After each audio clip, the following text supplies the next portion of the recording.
Hello Enchanted ones!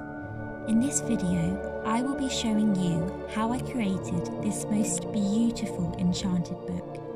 If you want to see how I created it, then keep on watching.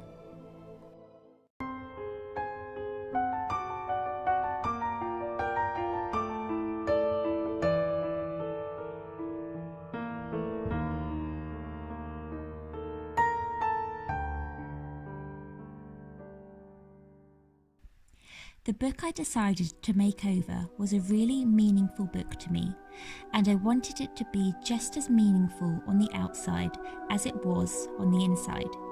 At the moment, it was a bit bland and it didn't really match my personality. I already have a few books I love the look of, so I started by looking at each one, taking inspiration. I love how this book opens with a clasp, creating a personal, secretive feel to the book. I also loved the leather on the outside. With this book, I admired the bands on the seam. It looked amazing in a bookcase. I wanted to somehow create this look for my book. This book, I again loved the leather and also the embossed look on the front, which continued onto the back. The final book is a book I created with a glue gun. I love this book as it shows my past and what I was capable of then. But now I wanted to create something better with the new skills I've acquired. Now I had all my inspiration, it was time to get crafting. The first step was creating the leather look. Now, I am not a leather worker, but I had an idea of what to do with the materials that I had to mimic this. This method was completely improvised, but worked so well.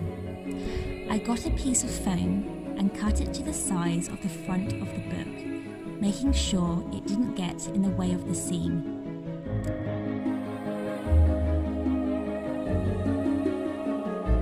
I then layered tissue paper on top with PVA glue. 3 layers in total. Also, I made sure my tissue paper overlapped the front cover. Then I glued it on the inside. This will hide any foam from sight. Once this was complete, I layered more PVA glue on top. And then I repeated this process on the backboard.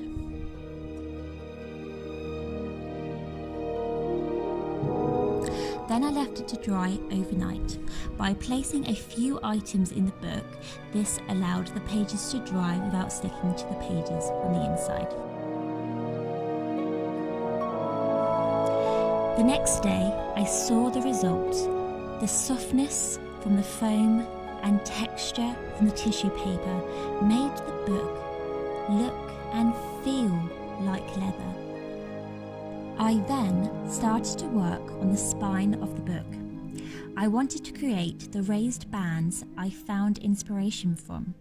I did this by cutting small rectangular strips of the foam, doubling the height, and then once again covering these in tissue paper. Once dry, I was so happy with how it turned out. The tissue paper really made the foam look incorporated into the book and like they have always been there. Now the texture was built, it was time to work on the design. With the design, the only thing I knew that I wanted to incorporate was these crystals. So I drew a beautiful swirly centerpiece that would incorporate all of them. I then decided that this was going to be an embossed look. And as another improvised attempt, I used clay. Before I got on with the centerpiece, I started a bit more simplified by creating 4 embossed clay edge pieces to the book. To create these, I rolled out 2 thin pieces of clay and then twisted them together. I glued them onto the book. And then afterwards glued on top, just to make sure they were secure. I then got to work on the centerpiece, using my design to help me. I first encased the bottoms of the crystals in the clay, sculpting around the clay to make it more defined. I then used my design to help with the length of clay pieces and simply transferred them onto the book once I was satisfied.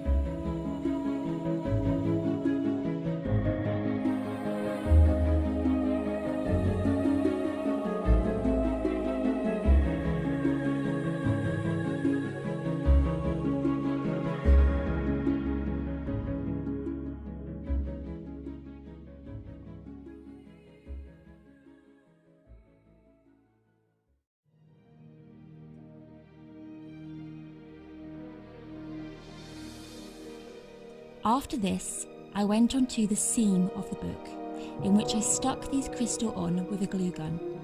The seam is the part of the book that is most manipulated when open, so I wanted to make them extra secure. I then added a few final twists of clay around them, then again covered it all in glue. Now I had finished the shaping of the book. It was time to paint. I went with the inspiration gained by this leather book, so I used brown and black, marbling the colours so I wouldn't get a block colour. I proceeded to cover the whole book, being careful when going over the clay. I wanted to make the centrepiece pop, so I used gold to create a regal look. I then turned my attention to the spine, where I incorporated the gold in the raised bands and around the crystals. I also added some faint swirls and boxes to the background, making it look extra vintage and over the top. I really loved my book, but I felt it was not finished without going a little over the top. So, firstly, I painted the still bare foredge gold, squeezing the book very tightly as otherwise the gold would penetrate through the pages. I also added a clasp on the outer edge of the book. I did this by creating 2 strips out of the foam I had used already. One that would wrap around the book, and then another to secure this wrap in place to keep the book from opening. I used the same method I used for the leathering effect on the front of the book, gluing tissue paper onto the outside, but not too much, as I wanted to be able to bend this countless amounts of times. Once dry, it was painted regally, glued on with a glue gun.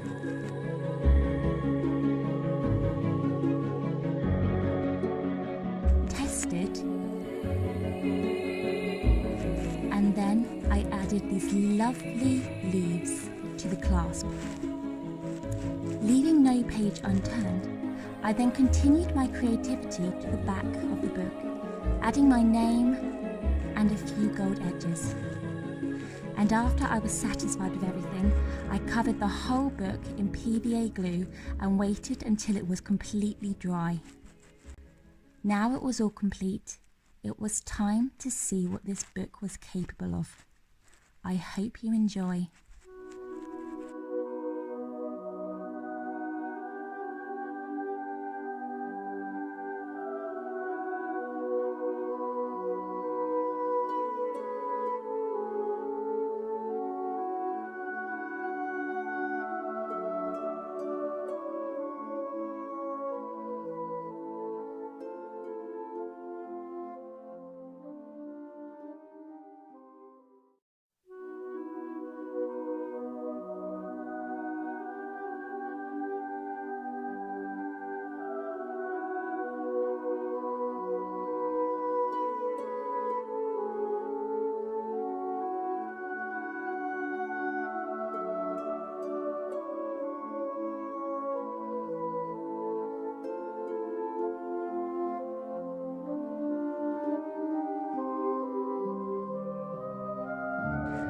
I hope you have enjoyed this video, Enchanted Ones, and I hope that you too find inspiration to create your very own beautiful enchanted books.